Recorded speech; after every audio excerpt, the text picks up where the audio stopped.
Tell me when. Welcome to our second edition of Leadership in Legal Live. Thank you for joining us again. We are live for the first time on LinkedIn Live, and we're also streaming live on Zoom if you registered that way, Facebook, Periscope, YouTube, on all of our business channels. And we're here in the Coeus studio. Thank you guys for joining us. Thank you. James is with us again. You joined us last month. We had a blast, and I got a lot of great feedback and questions for today. Right. So here's the thing with these questions. I've had to tone them down a little bit. So we last month, and we're going to get to you, Jay, in just a second. I mean, this is a casual conversation, but last month we had this conversation. We were talking about COVID, and we were talking about BLM and some of these other things, and I said, start posting your questions, send us questions, and so on. And all said and done, we got about 70 or so questions.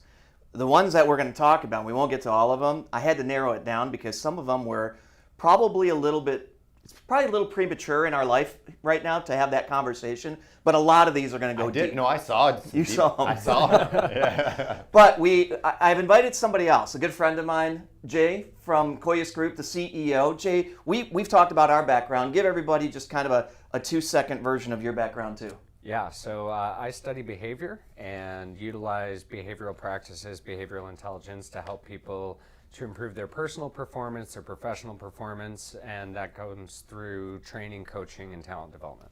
So this is perfect because we got the people side, we got the legal side, and kind of the cross-section of the impact of all of that, because I don't think there's anything that goes on the legal side that doesn't affect us. It's all related.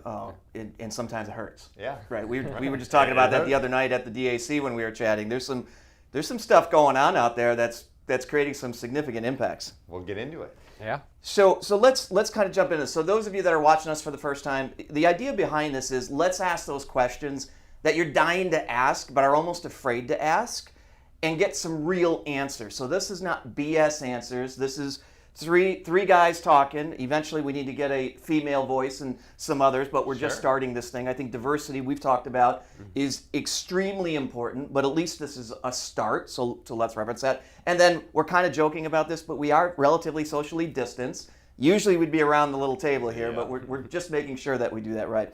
But if you have comments, if you have questions, if you're on LinkedIn, I'm monitoring that. If you're on Zoom, post in the comment section there. David, our camera guy, is watching that. And if you're on Facebook, I'll also be watching the comments on there. If you want to email me, you can email the question, comment, whatever, at slowis, SLOWISZ, @qualigence.com. So this one's a little bit more of a legal question. I want to start here because it came up over and over, and you and I have talked about this. Can you get fired for something you post on social media that your employer finds out about, and is that legal? Absolutely yes, and most of the time you should get fired for doing that. Wait. Fired for posting something on my personal social profile? James, come on. People are shocked. So a lot of employees think that they can just punch out of the clock and say whatever they want on social media about their day, about politics, about their views on life, and we always are our own brand, and our brand spills over to the company. So Steve and I were talking about cancel culture, and if people, when you do something inappropriate on social media, they're going to find out where you work, look you up on LinkedIn, and then they may boycott that company. So it's always business related. If you're someone enforcing banking rules and then you're violating laws by having marijuana or have a 200-person party and not following executive orders, how do we trust you to follow other orders? So I think that there is no such thing as First Amendment rights in private employment, no such thing as free speech in private employment. The only exceptions to that rule is if you're a government employee, you could have First Amendment rights, or if under the National Labor Relations Act, not for executives, but for lower level employees beneath the supervisor, you have the ability to try to improve working conditions. So if your speech was, hey, let's have more remote working opportunities, you don't want to fire them for that. But if their speech was not protected speech, you can fire people for any reason or no reason. You can fire them for going to U of M instead of Michigan State, being born in July, wearing a vest instead of dang, right? So really, even though I'm not recommending that to the audience, it's not illegal. So I want to talk about the behavioral side of this. I got a thing from Bloomberg this morning, and there was a 2007 study that they did, and they posted it all over. 2017 study, not able to share info, and kind of scared to share stuff, right? So kind of the opposite of what we're talking about.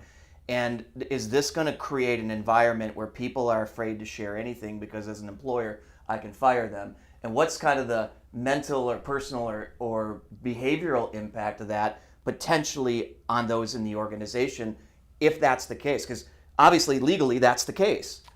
But is it going to scare people? Yeah, let's both answer. I have a Yeah, I mean, from the psychological perspective, part of the reason that people go to the social media platforms is it's their outlet, it's their platform. So they think that it's completely private to themselves. Like, you can't, this is my own personal space. I can say whatever I want in public. But exactly what you said, and not from the legal side, but from the brand side, we tend to be evaluated by the company we keep. So that means if somebody does this, and they're a part of our company, and well, guess what? That means that your company supports, endorses this, and so on and so forth.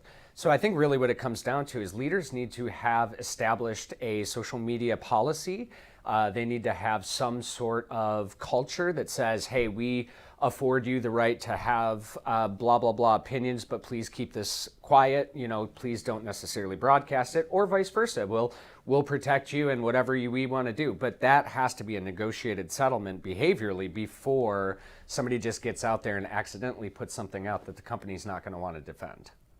Yeah, and it goes back to the social media policy. I would actually go one step further and encourage employees to blast on social media, sharing any company-approved message, sharing any advertisements, logos, commenting on any hire, sharing job opportunities. So you can coach them on all the permitted things to share. To encourage them to to encourage share that. it. Okay. And then I think even some personal things, I'm not going to prohibit them from sharing about their family and their children, but just to the extent it could be a perception of representing the business opinion of who they want in office, have a disclaimer, this is not an opinion of the company if it's edgy on those lines. So let's talk about that. Where is that line? Because what if somebody wants to post their political preferences? We're in a election season in 2 months, right? Yep. It's going frickin' haywire, and you either love or hate. There's no in between right now. That's right. Is that something that is your personal and it should be disclaimed, or do you even care? We care. So at Dinsmore, we did a firm email blast to not share our political views and pressure people internally or on social media. And if you were an executive level, you could probably have clients that are not going to do business with you if they see what you're sharing on social media and say, I don't want to do business with that firm anymore. They support this and I'm against this. And there's a business argument to it as well. If you were a lower level worker, I'm less concerned about someone misinterpreting you as speaking on behalf of the company. But if you're Steve, I'm thinking Qualegent supports that message. And so if you're at the executive level, that's where you need to do a disclaimer or not do it at all. So if I post something, which I don't, by the way, I never post about my political affiliation on it. I'll post comments about the issue, but I won't post comments about my political affiliation. But if I was to do that, then I should put, this is my own personal opinion, not the opinion of Qualegents. That's right, unless you're such an executive that you are in control and you want that to be your brand. Okay. Right. What's the behavioral impact of that based on your experience, Jay? Because whether it's, and let's not use me as the example because I don't actually do it, but if an executive is posting things that they're allowed to post, like you've just described, what's the trickle-down impact to their teams based on just your experience in psychology and everything else? It opens the floodgates. So I mean, the moment that the leadership identifies a behavior that is acceptable and they start posting theirs, expect that the employees will probably follow suit. And whether or not, so even in my company, there's a split. We have Republicans, we have Democrats, we have liberals, we have conservatives. And they're pretty open to be able to share what they want. But at the same time, I personally do not share my political leanings on my Facebook page, on my LinkedIn page, or anything else. And in part is because I want to set an example. If they do it, we talk about making sure that the discourse is civil. And that's really one of the critical things for us. We're communications, and communications is one of our core elements. Right. So if the leader sets the example, expect that the employees will also be setting the example. And more than likely, if you're a company, you're going to have a varying set of opinions, and you may not like what comes out of that. Okay, so one of the questions that's not on here that I sent to you Yeah. guys, but that came up over and over again is, and Terry Bean and I, if you know Terry, do. Terry and I talked Yes. about this on video a couple of weeks ago, as well as we've kind of devolved where it's like there cannot be a social discourse about some of the differences that are going on. And I don't care if you're talking about your view on COVID, your view on BLM and racism, Right. your view on political leanings and so forth. What the hell is going on? Yeah, I think that is a elephant in the room. You know, your talks of the silent majority, where if That's why we're talking about it on camera right now, guys. let's do it. So I think that if someone was doing a BLM movement or LGBTQ and you had some beliefs that were all lives matter or my religious beliefs don't agree with that, if you were to share that opinion of yours, you are going to get bashed and shamed on social media, and so will your business. Even if you meant well, even if you meant all lives matter, I just love everybody, I'm colorblind, people are going to say, well, we don't want you to be colorblind. We want you to acknowledge who we are, where we came from, and still love us, not be colorblind. So you can't do anything right if you're not going to be fully on board of the current movements. Okay. Can you be colorblind? No. Can you be colorblind? No. Why can't you be colorblind? I agree with you, but why? So for me, there's no such thing as colorblind. Our brains, the way that we're wired, is to create distinctions, binaries. So I understand the world based on how the world is perceived from my perspective. And at that point in time, when I see differences or nuances in culture, identity, the way people speak, or anything else, my brain categorizes that and says, that's not like me. That is like me. And that's a social evolutionary thing. It is literally impossible for somebody to be, quote, colorblind. What's your thoughts on that, James? My thoughts are that that's absolutely right. And what are the implications from a legal perspective? Great question. So all we can do, we all have bias. You can never eliminate all of our biases. You can assume by looking at someone if they're athletic, not athletic, various things. So Athletic. right. That's why I'm sitting behind the table and you guys are not. So I think that what we need to do is make our unconscious more conscious, and make sure that we're not taking someone's skin color or sexual orientation into account in deciding whether or not they're qualified for the job. And you always say, Steve, about having the right people in the right seats for the right places. Yeah. And I think, do you believe leaders can make those decisions based on legitimate performance reasons and not factor in biases? So right now, I don't think so. And here's why I say that. I just had this conversation with a senior leader with a large organization that I'm sure we've all been there in one of their locations. Yeah. And his feeling, he happens to be a middle-aged white guy like us, right? I'm a little older than the two of you. But he is feeling like he has to hire diversity, has to hire an African American in particular. We had a conversation about why you want diversity on the team, and my guess is the three of us agree on the why. Sure. It makes sense. Diversity of views, diversity of opinions, different perspectives, modeling your cut or mirroring your cut, all that kind of stuff. But the problem that I see happening over and over and over is so many people are feeling forced based on what's going on. What's the impact of that, both legally and from a behavioral, emotional, connecting to my team perspective? So legally, quotas are illegal. So Yeah. I think a lot of companies don't know that. And I get calls saying, James, can you give me candidates only that are black? And then once I explain to them that's illegal, they say, okay, can you give me a candidate committed to diversity and inclusion, which is code word, make sure it's only a black candidate. Yeah. And so I think that there could be potentially favoritism going on and pressure to favor minorities more than ever.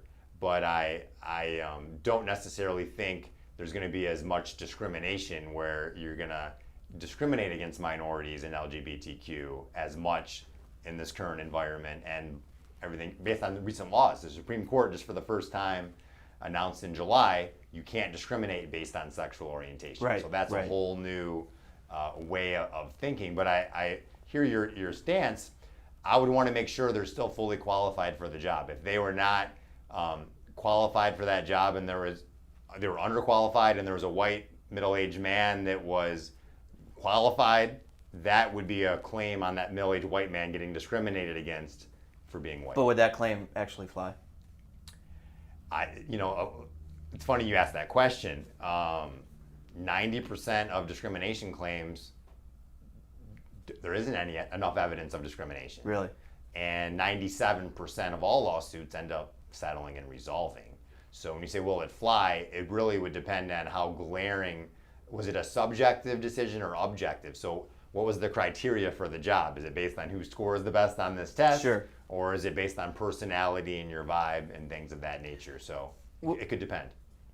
Jay, what are you seeing around this subject of diversity and inclusion from, how people interact with each other in businesses? Because you do a ton of this training of communication and different differences kind of coming together. What are you seeing there, and has it shifted given everything that's going on right now? That came up a ton of times. No, I think that's a great question too, because diversity, I think when people think about diversity, it's, okay, the next person I need to hire is a black man, or the next person I need to hire is an Asian woman. But a lot of the diversity stuff isn't necessarily just about the quota, like counting the number of people that you have, but what positions are they getting? What opportunities are they having to have a voice at the table? So it's not even just about saying, look, we have black friends. That's not a way to necessarily, say, I'm not a racist because of that. So diversity is much deeper, I think, than necessarily just hiring that next person, but what opportunities are you giving? So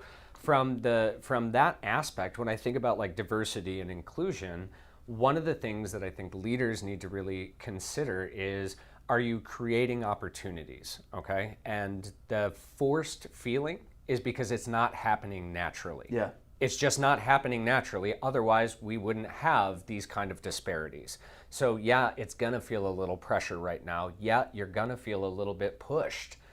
But that's something that's sort of getting us to that point of where we know in the long term, a more diverse, a more inclusive workplace is going to be a greater place to work and a better business model for the future. Go ahead. Again, what I like about that is the reason there's 90% of discrimination cases getting dismissed or no evidence is often because there's a perception that the white male made the decision. So if you do have a diverse workforce where you have a committee that makes decisions that has a woman and a man, someone older and younger, there won't be that perception that they were selected based on their... That's actually a really good point. And I, from a recruiting and an interviewing perspective, I take that further. We've got to make sure they're all looking for the same thing. Right. Because different people, different experiences, different backgrounds, looking at that position differently may have different requirements in their mind. That's right. We've got to first get consistency there from a legal and from an emotional perspective so that we're hiring the right person. Exactly. And that eliminates it. I was on a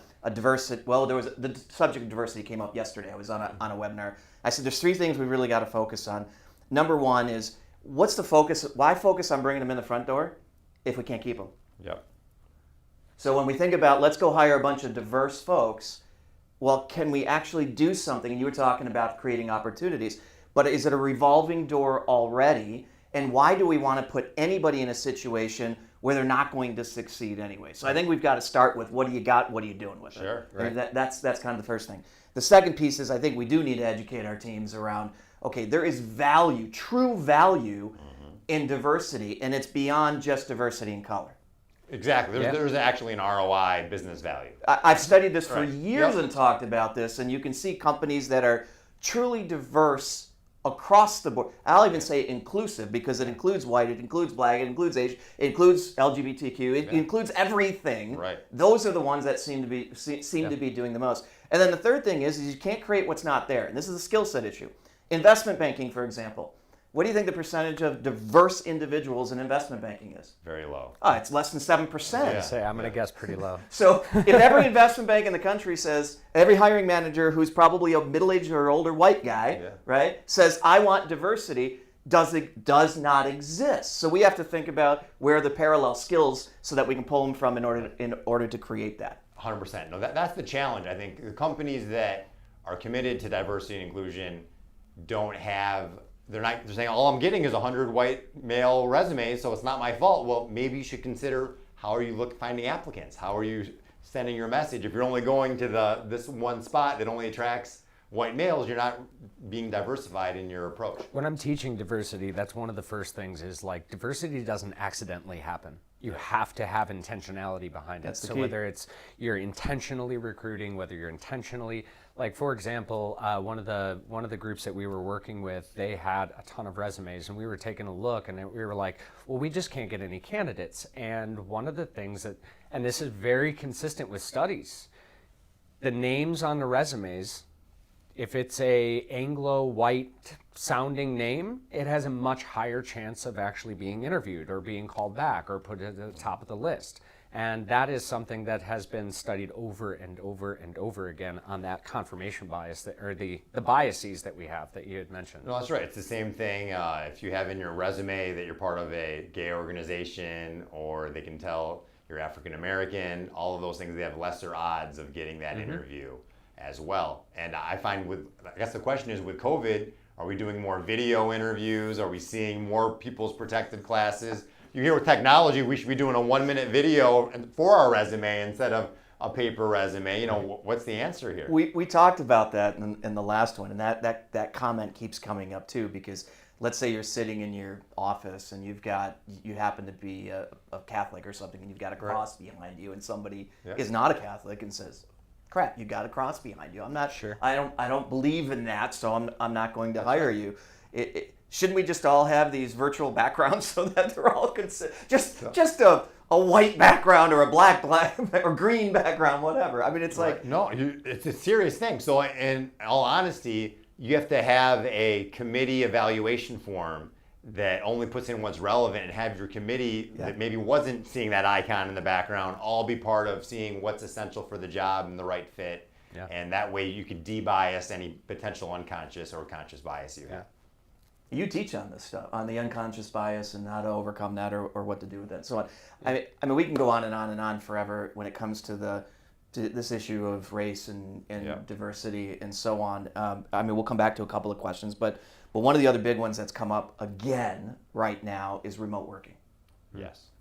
And there's the people side of it and the legal side, and you do both. But I want to first ask the legal side of some stuff, or your thoughts on it. Number one, do you think it's going to continue? Because it seems like the pendulum swung from one side to the other, and then you got some big companies saying, yeah, my team's not real happy, we're going back into the office. Sure. So that's kind of one piece of it. And two, if we continue to have remote workers, what's my legal obligation, which we talked a little bit about. We touched it. But I want you to go a little bit deeper in it, because I just had a slew of questions about what does that mean that I got to pay for versus now. We joked about toilet paper, but now I got questions coming up about, okay, I get the toilet paper, I don't have to pay for the toilet paper, but what about a desk that they're sitting in? Sure. I mean, and how much room do I give them? What if they don't have a separate area to have an office? They're doing it out of their bedroom, and all day long their kids and their dogs and everything. What's my legal obligation on that first? So legally, you can always discriminate based on doing the job. So you can, if job performance issues, if they're not getting it done, you can discriminate. You can say, hey, this remote work isn't working out. You're done. You're done. Okay. Or to the extent they have a disability that requires them to work remote, you may accommodate them by giving them unpaid time off, something like that. So done or unpaid time off is usually the key answer there. And as far as reimbursement of expenses, there is no legal requirement in most states to reimburse employees for business expenses as long as they're still making at least minimum wage. So the famous example is McDonald's charges employees $20 for their hat or something like that, but they deduct $1 per paycheck over 20 months. So they still make more than minimum wage. So in the business side, I guess if your desk broke, as opposed to you didn't already have one at your house, I would say you don't have to buy someone a $1,000 desk. You can maybe get a cardboard box, as long as their image of their laptop is on their face. I would engage in the interactive process and talk to them, because even if you don't have a legal obligation to reimburse, they're going to feel perception of unfairness and you're cheating them, and why am I investing in you if you're not going to invest in me, I think would be the element. So there's no duty to reimburse, and the remote work is going to continue. I did a poll at a 100-person survey. 80% said no back to office this year. So, but did you go further to talk about 21 as well, or what their initial I intention? should have gone further. I did not go further. Okay. So, I'd love to see those results too. but at our law firm, our CEO is taking the position we're going to renew leases at 80% space, assuming 20% less in the office. And but we encourage everyone to still come in once or twice a week just to have some face time to the extent it's in compliance with an executive order. Yeah. Well, so let's take the other side of that though. Working at home, I know you've done it. You've done it both ways, and so on. What's the kind of the personal impact potentially if I'm stuck at home? I look at you on video, but we don't get to come into the office, especially with what's going on right now. What's kind of the personal impact or the behavioral impact on that potentially?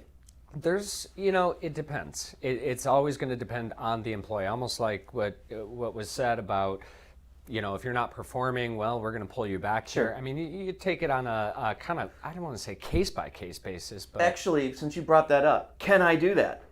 You're not performing. You have to come into the office, given where we are right now. You definitely can, unless it's a disability accommodation or executive order issue. Okay.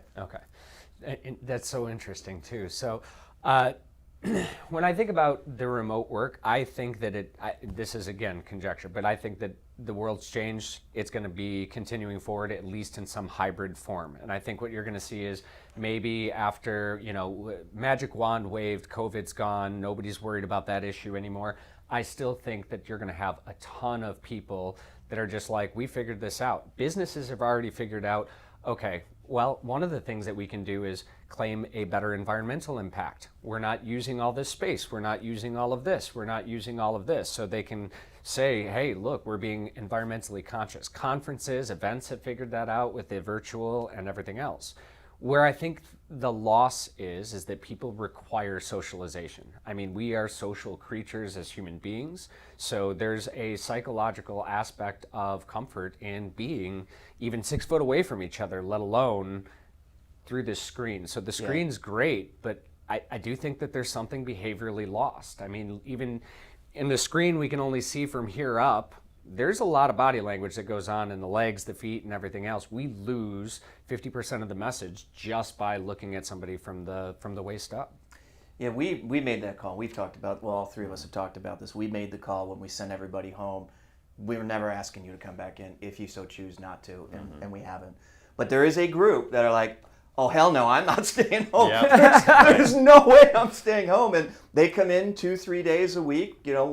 We've got a big location, so they're definitely socially distanced, but that's my out. I got to go do it. Well, and I think from the mental health standpoint, the people that are working remotely with their kids and spouse potentially at home with them, it might feel more social interactive than if everyone was back to school and back to work and they're still wanting to work remotely. They're going to be isolated all alone. That could create more depression and other mental health challenges, correct? Yeah, absolutely. And you and I were talking about it. I mean, I have a team. Last year, I was traveling. I was in Europe almost 140 days, able to still do my job as CEO and everything else. So remote work wasn't something that was outside of the scope or the norm anyways. But now that we're sort of forced into this and not seeing each other, there's an element that my team is just like, hey, can we get some kind of socially distanced conference space that we can at least meet with each other once a week or twice a week or something, just for that face-to-face interaction. And yes, some of them have, quote, roommates, as they call them, whether those are barking dogs or kids or anything else, that they want a little bit of a safe space to be able to go and quietly work too.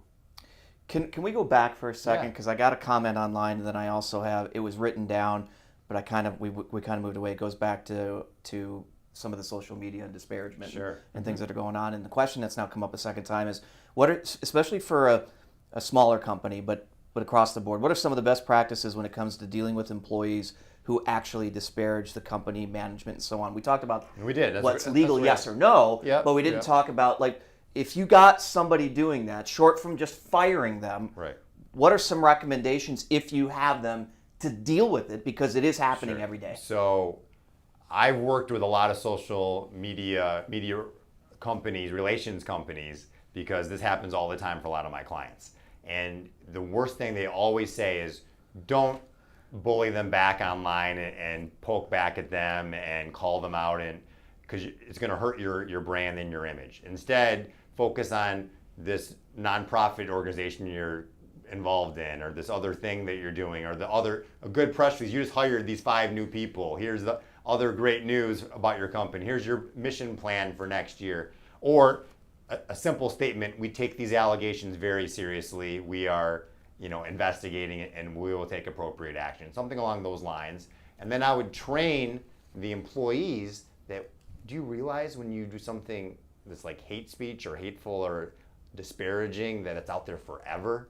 And if you say something that is false, it's not true, it's a false fact, that's a business defamation liability claim, where you're going to be exposed to significant legal damages for business defamation. And we've seen cases where one comment can cause a company to shut down.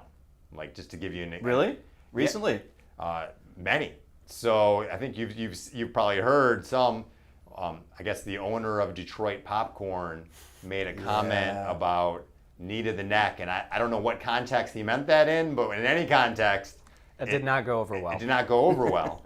And we're laughing about it, but it was Understatement of the year. It was serious. yeah, so very serious. And same thing, I think there's another comment of a major gym owner, and when you make these comments, regardless of your intent, if it has a perception of being hate speech, you are going to lose your business. Any kind of follow-up or thoughts from your perspective on that? Just how do you coach somebody? Because I get teaching them, but how do you talk? How do you have that conversation? Because not everybody will take it just point blank, right? We know that. Yeah.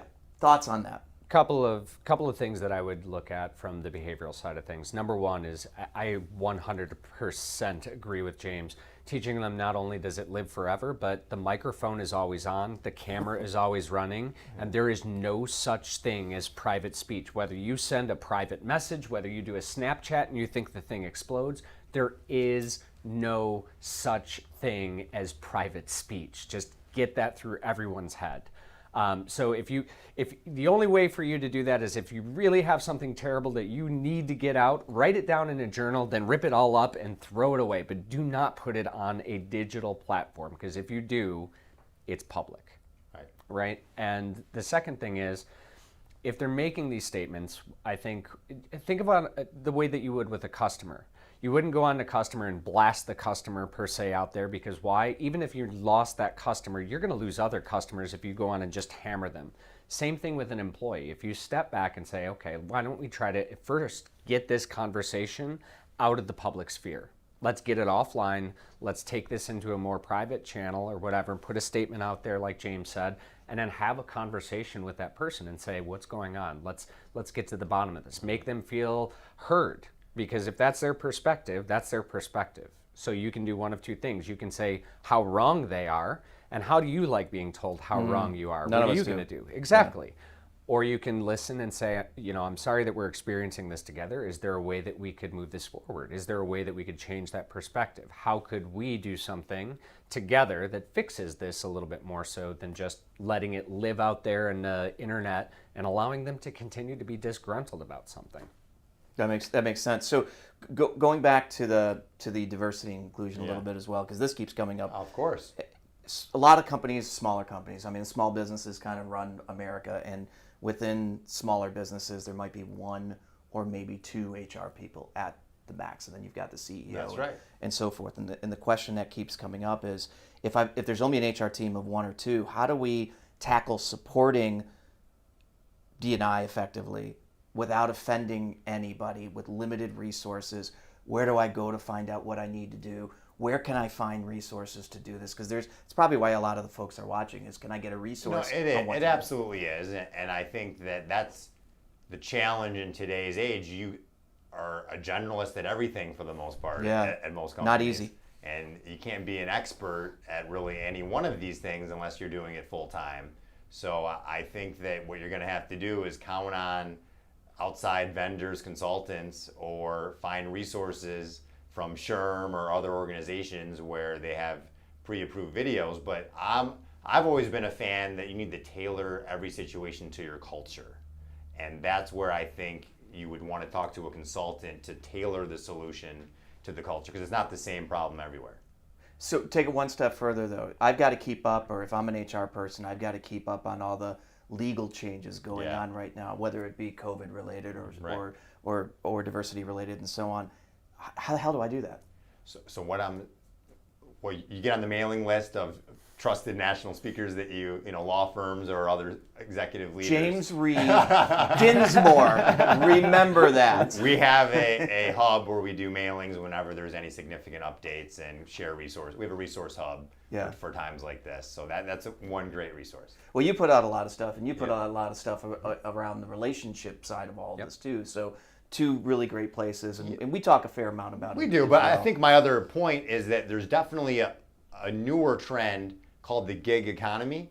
So I'm seeing more than ever what I call fractional CFOs, fractional CHROs. So you can get a fractional, you know, high-level director of HR just to come in to help you with just one piece of your business, or the CFO to help you with one piece of your business.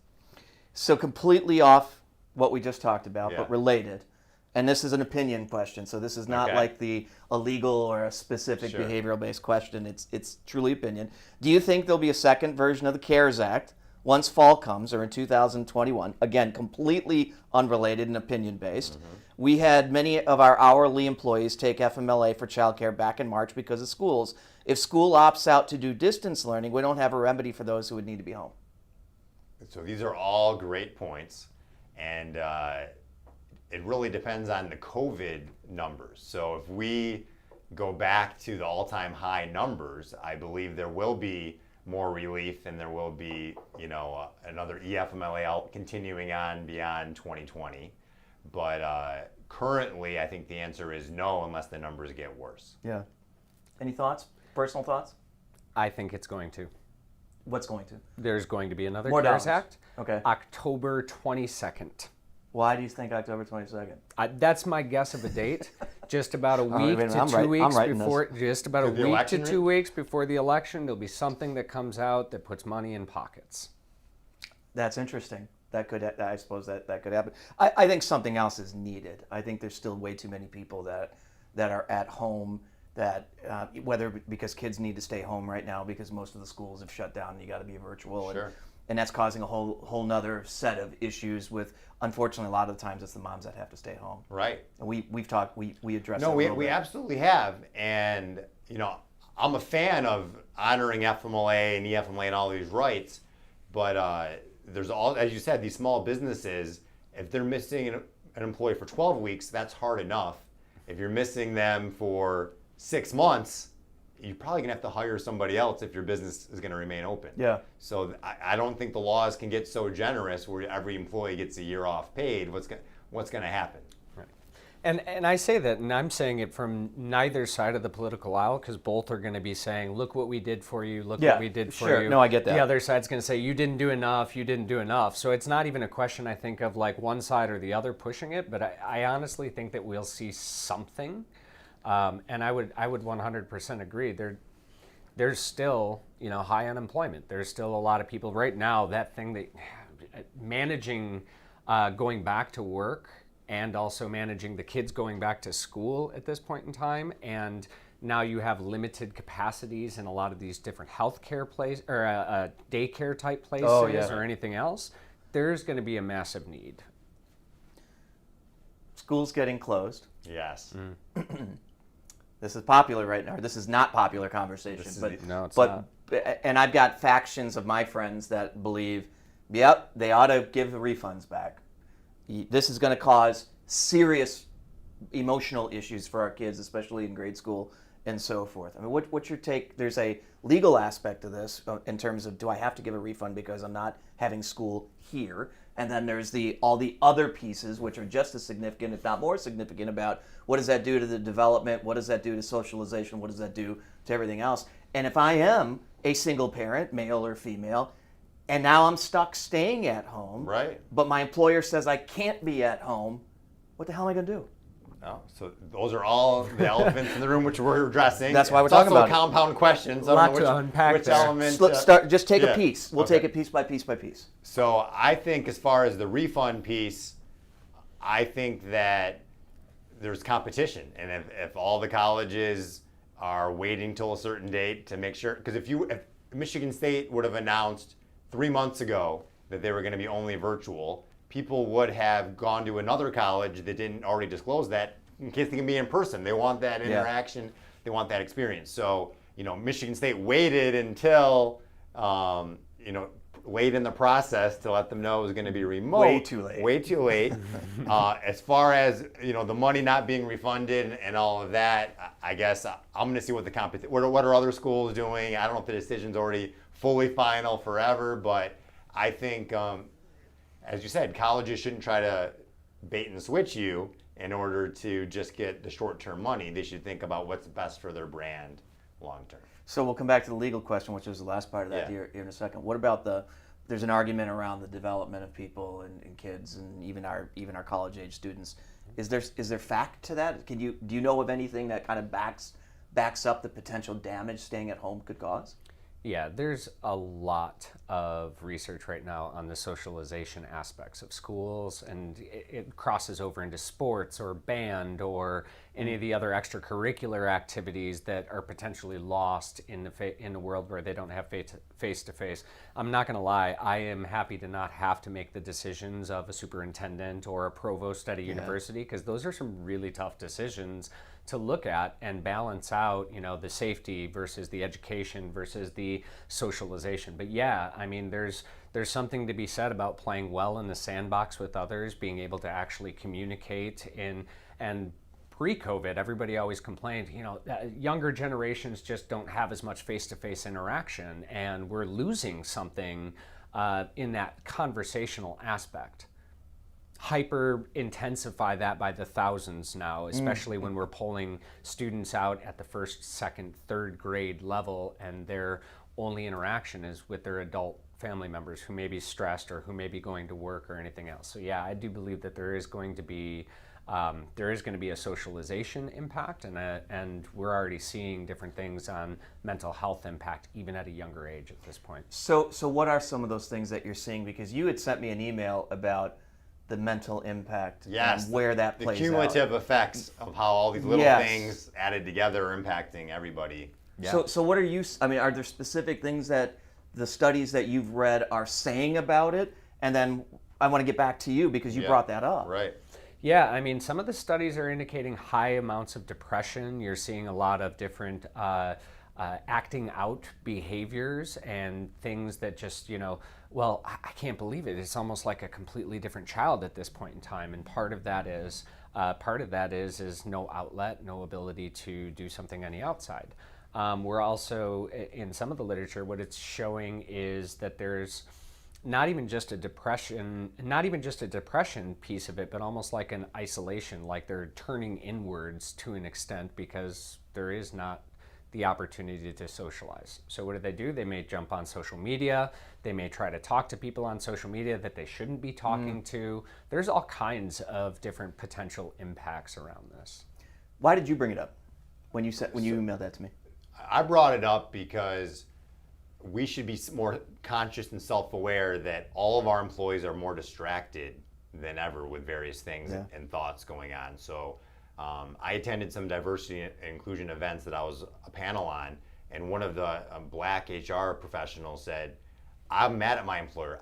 During the Michael Floyd event, I was literally couldn't focus at work. I was, bringing back emotional pain from childhood and memories and unfair treatment, and to just ignore the elephant in the room and pretend you're colorblind as to what I'm going through, you are out of touch with who I am as a person. And even if you are a white male, Professor Evem said, white males, this is impacting us too. It's not just minorities that are feeling the stresses of everything. That is the elephant in the room, because it's almost like we're afraid to ask the question. We have a pretty diverse group overall, even at Qualigence, and one of our team has been here she's going on 16, 17 years, and we've got the relationship where we can actually have the conversation. So I literally, as soon as it happened, video chatted her and said, how you feeling? Yeah.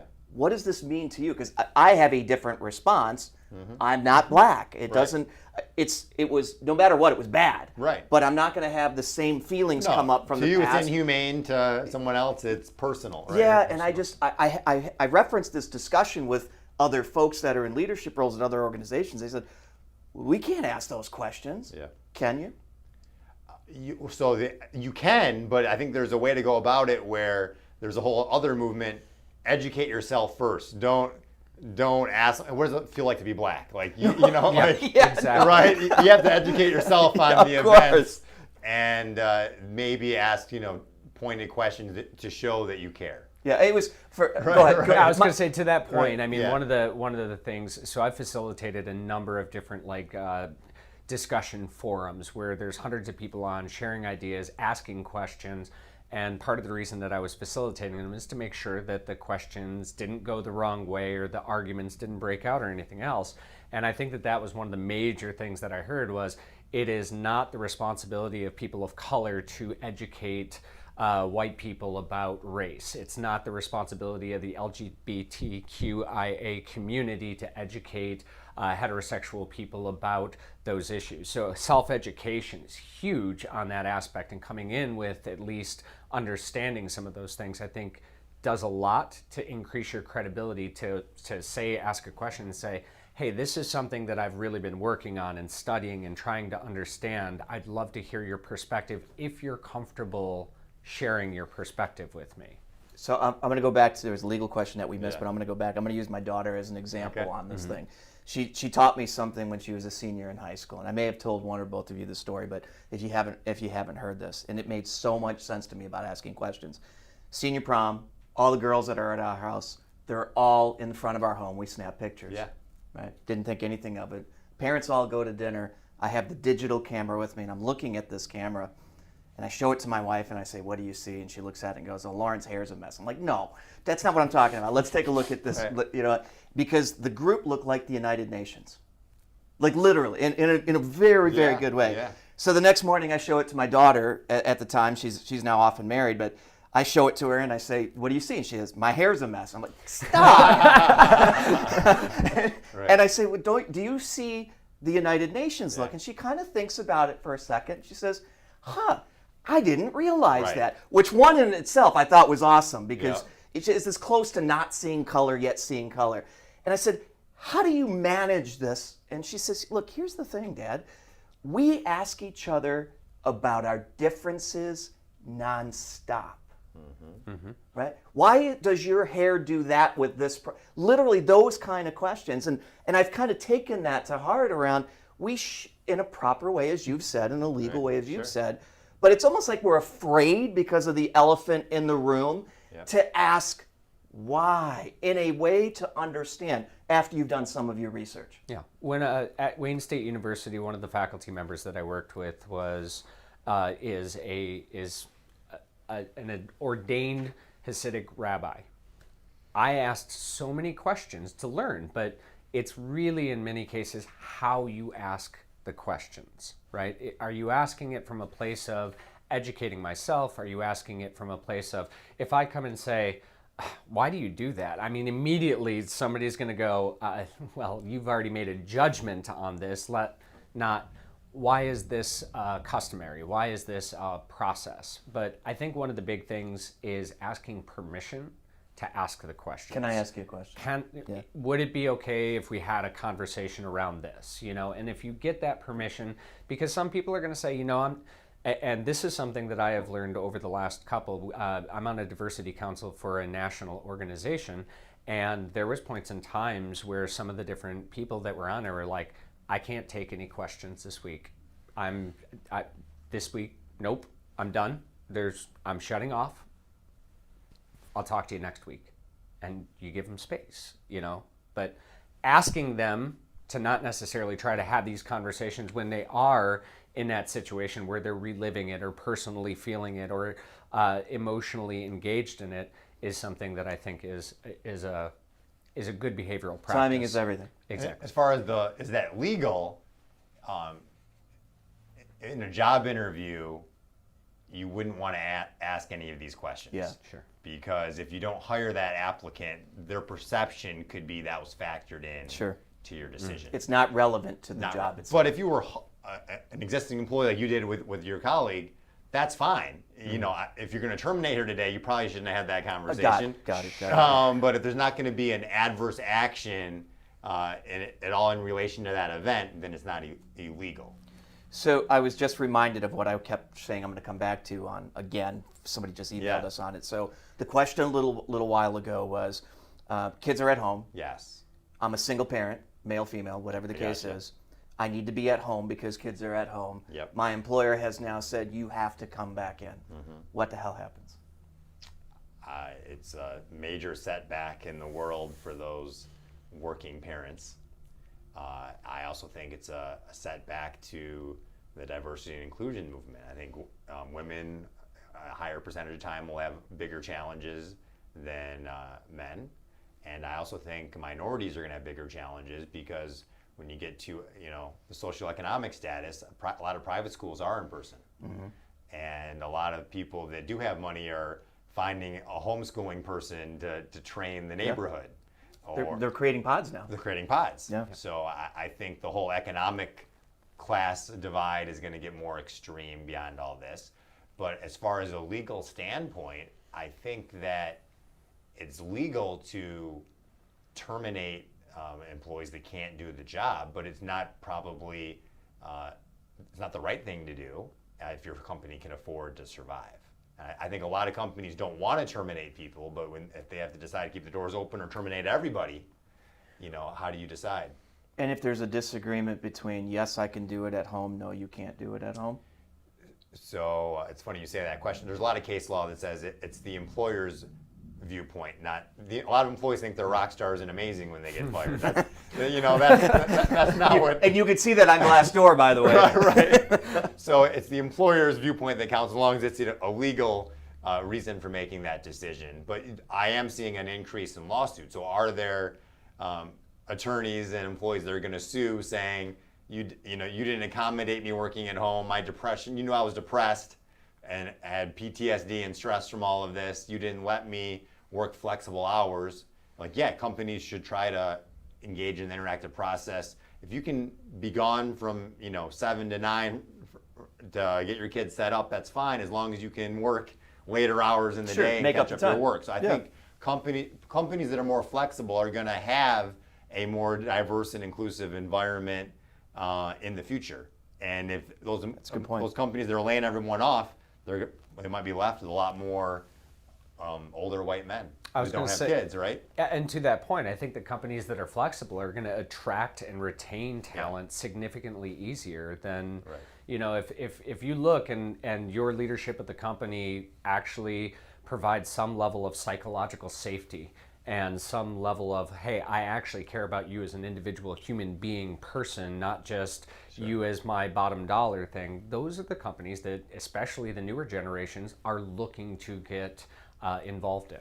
So, as the workforce sort of moves in that direction, some of that flexibility is going to pay off, or the lack of flexibility, I think, is going to have a devastating impact. Domino effect.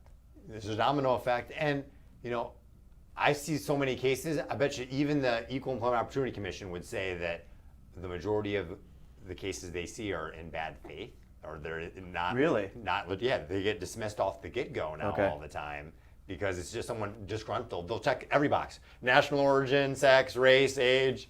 It's like, really?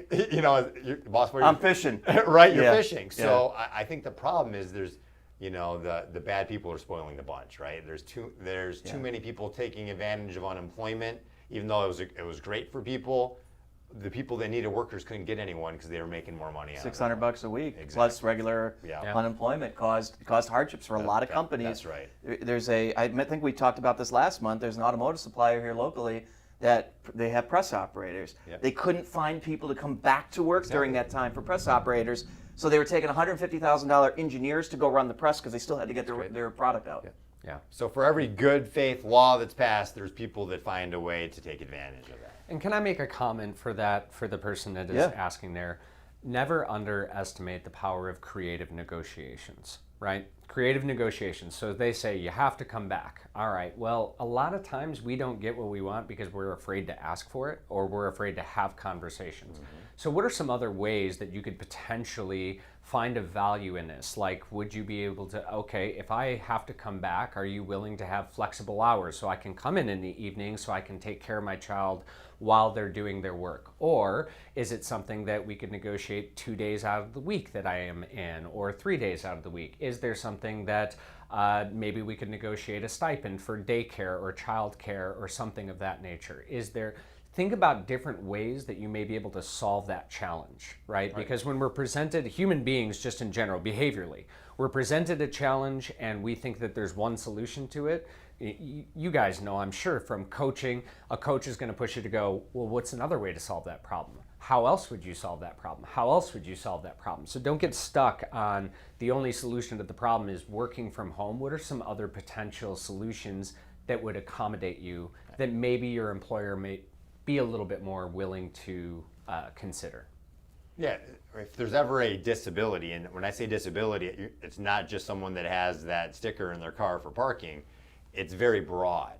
So that's the issue I think we're not fully appreciating, is that by law, if anyone has a disability, we're required to engage in an interactive process to see if there's a reasonable accommodation that can be made. We can't just say, nope, you need to be here all the time, you can't work at home, you're fired. Like, if it's disability related, by law you're required to. Yep. But even if it's not disability related, best practices are, let's find a solution. Right.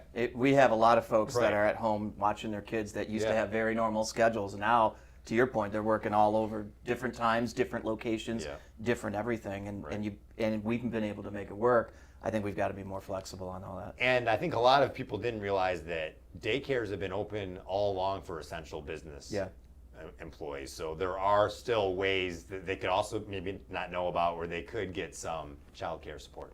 So we are running up against the clock. We've gone 58 minutes already, All and right. we could keep going and going and going. Now I'm continuing to get these messages and notes and so forth. This is just the beginning, obviously, of some of the conversation. So if you're just joining us or didn't get your question or your comment addressed or answered, don't stop sending them in, because we're going to continue compiling them.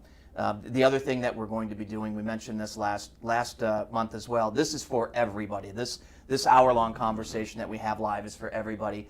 Ask your question, get an answer. We are also going to be doing some private groups as well, which is more one-on-one, smaller groups where you'll have legal resources, other resources, behavioral resources, myself.